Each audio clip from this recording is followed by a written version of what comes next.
Mediumi kroat 24 Sata ka publikuar foton e bukur të prezantueses së njohur shqiptare Eva Murati. Bukuroshja shqiptare feston fitoren e madhe dhe provokon serbët është titulli i mediumit kroat. Eva Murati është një nga fytyrat më të famshme dhe më me ndikim në Shqipëri, prezantuese e modele. Sot ajo njihet më së miri si prezantuesja e emisionit të Champions League në televizionin shqiptar, prandaj e quajnë mbretëresha e Champions League, shkruan më tej ky medium. Dritan Shakohoxha foli nga Beogradi pas fitore 0-1 që kombëtarja Kuqezi siguroi kundër Serbisë me golin e re i Manajt në minutën e 45+.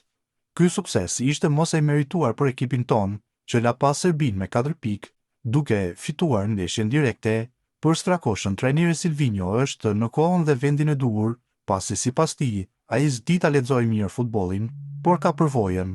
Për komentatorin sportiv, kombëtarja ka siguruar zonën e play-offit, paçka 2 ndeshjeve kundër Andorrës më 13 nëntor, në udhtim dhe Anglisë 3 ditë më vonë në Tiranë. Besoj që po, kjo është fitoria më e bukur në historinë e futbollit shqiptar, për shkak të 100 e ca motiveve.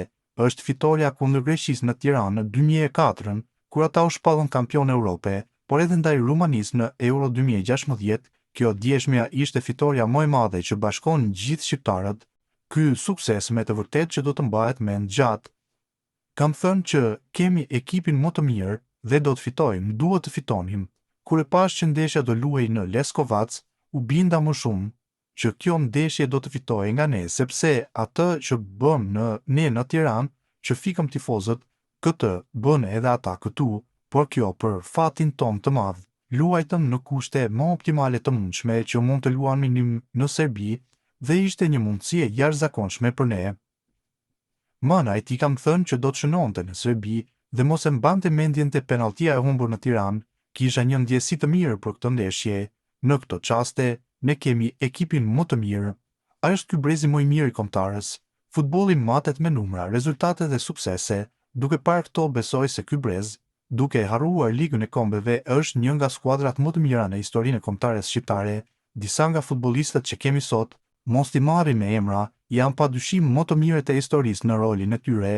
Ndikimi i trajnerit në këtë sukses, influenca e trajnerit në këtë skuadër është e minimizuar. Nuk shoh një trajner me aftësi të mëdha, shoh një ekip shumë të bashkuar me njëri tjetrin, që jep shumë dhe luan në mënyrë të mrekullueshme.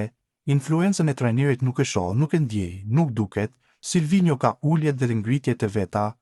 Gjatë ndeshjes reagon shumë pak. Silvinho është në vendin e duhur, në momentin e duhur. Influencë në ekip kishte Debiazi. Silvinho ka përvojë, e sjell këtu, por nuk e shoh që ta lexojë aq mirë futbollin.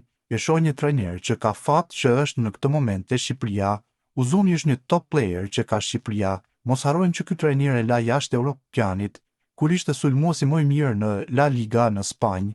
Di të them që trajneri besoi që futi në fush emrat më të mirë. Në këtë moment po konsolidojmë formacionin. Shehun nuk e njihnim. Ai është ndër më të talentuarit që ka veshur këtë fanellë. Ndër vite është talenti më i mirë që ka veshur këtë fanellë. Duhet ta lëm të qetë, i japim ca përgjegjësi që nuk mund t'i mbaj në kurriz edhe për shkak të viteve. Broja është super sulmues që duhet ta kemi në vëmendje dhe në mbrojtje. Janë po ata që thonë se është hero dhe kur nuk shënon, thonë jo nuk është hero. Në të ardhme, do i dhuroj shumë gola ekipit. Them se Manaj do thyej rekordin me gola, pastaj do e mbërri Broja. Manaj e ka shënuar golin e parë në ekip në vëllazëroren kundër Kosovës në Prishtinë. Manaj e kishte mendjen te goli i djeshëm, që mbrëmjen e 7 qershorit kur humbi penalltin kundër Serbisë. Me ekipe të mëdha kombëtari angazhohet. Çfarë kujdesi duhet treguar me Andorrën? Andorra na ka mposhtur në një miqësore në ndeshjet e fundit të Demullarit në Stol. Serbia është në nivelin ton, luajmë mirë. Anglisë çfarë t'i bëjmë? Skuadrat këtu e kanë defektin më të madh. Shqipëria është në vendin e dytë dhe të shohim kush do të na bjerë në play-off. Rivalin e parë do e kalojmë, të shohim kush do të jetë i dyti, tha ndër të tjera Dritan Shakohoxha.